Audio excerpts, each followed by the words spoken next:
Sports Office, very special today, and it's timely because the Lobos are struggling in football, and we have a guy who, when he was playing, struggle was not the word. Dontrell Moore, career rushing leader for the Lobos and the Mountain West Conference. And, you provided us with some great excitement. I mean, we can't even sit there in the sports office and talk about that, your seasons, until we just get excited. It's crazy. Lobo football has definitely changed. Things have changed over the last few years, but it was an exciting time we were playing. You know that. Right. You guys are up, you and Mike are up top and watching those games and a part of some great teams, and it's exciting to know what we've done, and it's kind of sad to see what's kind of transpired over the last few years, but, that unfortunately, that's the kind of situation we're in right now. And what have you been doing, tell people what have you been doing. I know you've had a couple of stops in the NFL and then the IFL with the Amarillo Venom. Tell people how that went. Yeah, interesting life change for me. Things that have gone on since I left the University of New Mexico. I was with the Jets for a little bit and, got released, and with the Titans and, got released, and with the Bucks and got released, and came back home to New Mexico and was just kind of living, for the first time in my life, not really sure exactly where to go or what was going on. But nonetheless, still living the dream, enjoying life. And about a year and a half that I had been out of football, almost 2 years now, I should say, the Professional Indoor Football League called me and said, hey, we have a business proposal for you. Care to listen? So I listened and, told my job, and they let me go down there and play. And I ended up doing, pretty well. To know that I still had it and had the ability to play at a high level was fun. Just to get back out there with the guys, you know how that is. You play right. just Exactly. the camaraderie. That's what I wanted to do, to compete at a high level, and that's what I was able to do. So that season ended, and I came back and financially had to, figure out what I wanted to do with my life. So now I'm working at the Juvenile Detention Center with the children, and that's another challenge that I enjoy greatly. And so, life is good. Life is definitely good for Dontrell. What is that like, working with kids and trying to help them out of a tough situation and all that? Honestly, I feel like I was born to do it. I really do, Van Tate. Certain things when you wake up in the morning, and I would do that job for free. They pay me well, and I would do it for free. I really would. I just enjoy what I do. Those kids just need someone other than their gang member friends or their, drug dealer friends to care about them in a different light. And what I like to do is believe in them. Actually, and what I like to do is because they're all competitive. Right. You know as well as I do that world is highly competitive. Yeah. So what I want to do is figure out a way to channel that competitive nature into a better good. Right. And that's what I do through athletics and sportsmanship and things like that. So, it's an amazing job. And a lot of them know who I am. And I come from a single mom, single parent household, as a lot of them did, and a lot of them do. Humble beginnings, poverty, and trying to make it and do those things, with not the means. And I'm a testimony to them. And so I learn from them, they learn from me, and the reciprocity is amazing. So it's an amazing job for sure. When you say a lot of them know who you are, there's a documentary with you. You were from the NFL when you were trying to get drafted and all that stuff. That it comes on all the time, and I'm sure it comes on Dish Network. Have you seen it? Yeah, I've seen it several times. I was in it. I was in it. I know. No, I'm just messing with you. I was just messing with you. Yeah, no, Netflix, and I've had people call me, and a pastor called me from North Carolina, actually wrote me a letter. Just a random guy, I don't know him, found my church and sent this letter to my home and said he was inspired by that through all the things, because it was a tough, tough video for me. It was a tough watch. My wife was really upset. Absolutely, and if you're invested or if you care, no doubt. Yeah. And that's what a lot of people say. They said they can't watch it, but if it doesn't kill you, it makes you stronger, and I'm a living testimony to that. And it was just amazing to see somebody, a pastor in North Carolina. He had a congregation of about 4,000 or 5,000 members, and he said, he talked about me, that even in the midst of all this turmoil and these high expectations and not really seeing those come to fruition, and me still saying, what, God is good, He will intervene, and it's in His hands, and so it was amazing, and everything that you do and everything that I've done, you don't realize how much it affects people and how much it touches lives, whether it's scoring touchdowns, and which the Lobos, we did a lot of that when we were playing, or if it's just being faithful to God or touching the lives of children. So everything is great. Those kind of situations, to be a part of that, to being able to affect lives in any way, shape, form, or fashion is something that I've embraced for a long time. Yeah, your case, 51 touchdowns, over 4,000 yards. 59, but I'm not counting. No one's counting. No, just kidding. 51 rushing touchdowns, 8 receiving, but Yeah, I'm thinking about the rush because when you see the career rushing record, those numbers are right up there. It is, man. It's pretty cool. So 59 touchdowns overall, and man, that's a lot of work. And we were just talking about how you used to just make us, man. We felt like we owed you money after the game. Like, man, he entertained us so much. It was fun. Because some of the stuff that you used to do. It's fun. But about that and about the state of Lobo football now. I mean, you had some great success. You guys had teams that were like just teams that just go out there and just beat people up.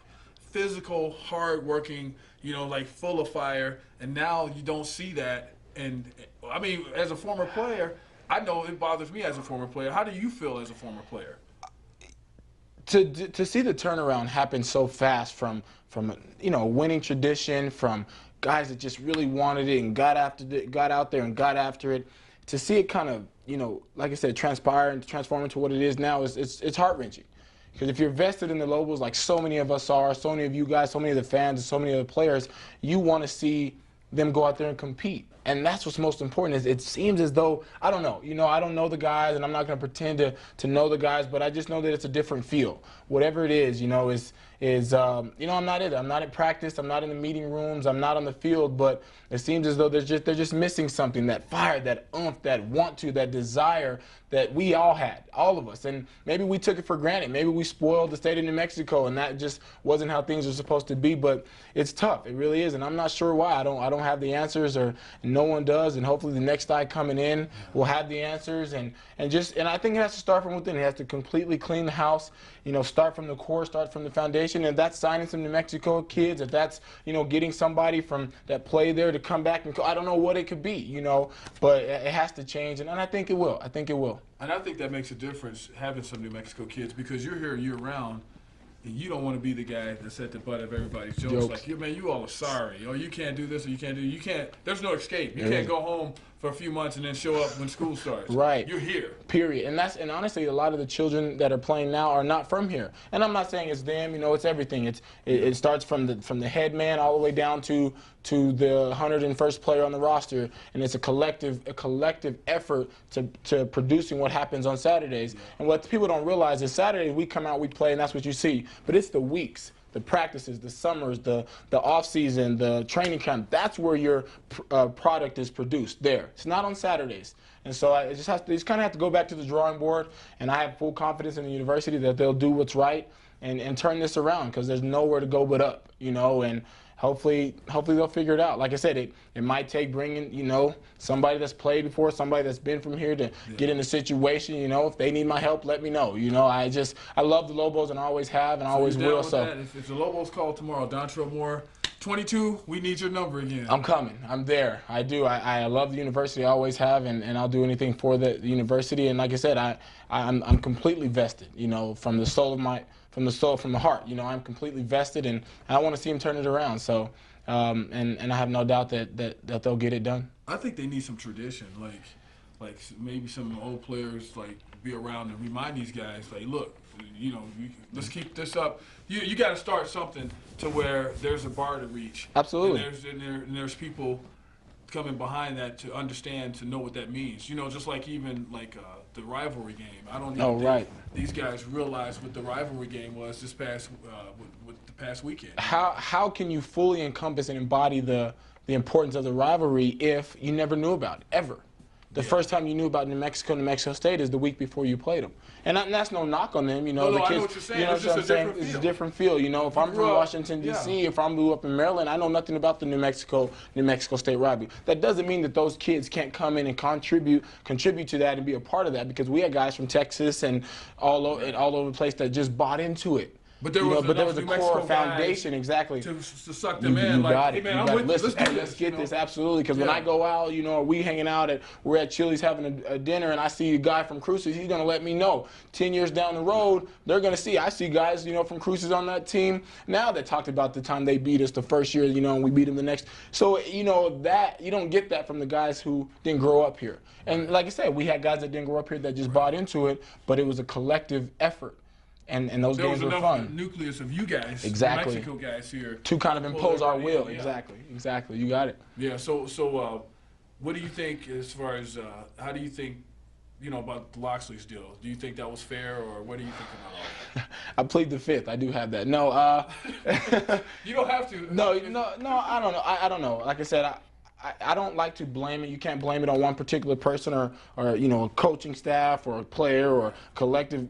It's like I said. I keep saying it's everyone as a whole. When you win together, you lose together. So I wish him nothing but the best. He'll figure out what's best for him and his family, and he'll go from there. But the university is in a situation where they have to choose wisely and move forward, and that's what they need to do. And like I said, I wish them the best of luck, and I have no doubt that they'll figure it out. That's what you do. You fall down, but you get back up. That's just what you have to do. Even the guy that's been on top has fallen down. Miami, they were on top, now they've fallen down. They're gonna pick. So it happens. It happens from the Moose Kitchen Band to Ohio State. No one is immune from the trials and tribulations of life. No team, no matter how powerful you are or how low you are. So, New Mexico is not exempt from that. And, I don't know. I initially come in and I thought I was excited about Locksley. I was excited about the potential and things like that. But it didn't just come to fruition. It didn't. It didn't kind of metamorphosize into what we wanted it to be. But that's life.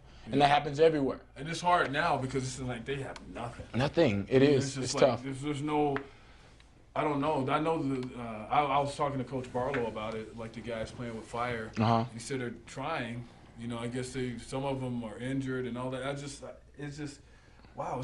I've never seen it like this. Tough. It's tough to watch. And I play soccer now, which I picked it up a couple years ago, so I enjoy it. So every Sunday I play soccer, I show up at the field, and they never fails. How about your Lobos, Dontrell? Every Sunday morning, because they just watch the Lobos play.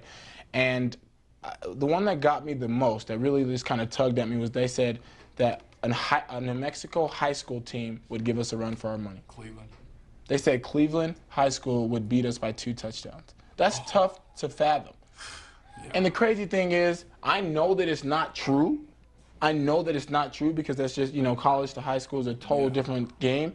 But for them to think that it'd be true, what does that say about what's going on at our school? How far things have fallen. So, those comments are tough. And to play football, to be in the spotlight, you have to have a tough skin. Being in the news, you have to have a tough skin. You have to have a lot of layers. But those kind of things, they chip at your armor. You're like, wow, we are struggling that bad that my friends and my peers think that a high school team would beat us. That's tough. Yeah, that is tough. That's tough. Well, hey, one more thing before I get out of here, because we always go back and forth on, I like this game, I like that game. Me and Dominic Crispin were just talking about how when you guys played Wyoming one year and you guys were kind of struggling and you went nuts on them. And you broke this guy's ankles off right at the goal line.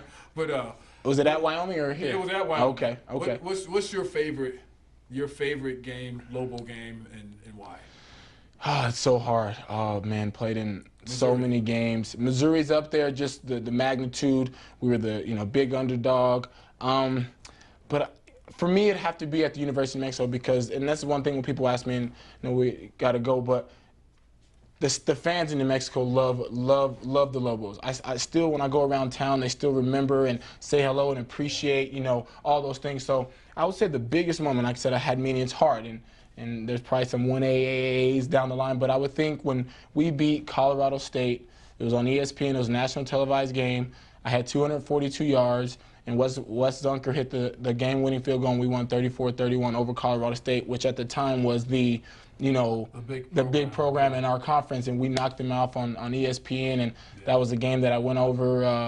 No, that was a sophomore year. That was the game that I broke the single season rushing record, and we came back. They had Bradley Van Pelt, the big old linebacker quarterback guy, and the crowd went crazy and rushed the field, and we beat them 34-31 walk off fashion, and and it was just amazing. It really was. I think that was an amazing night.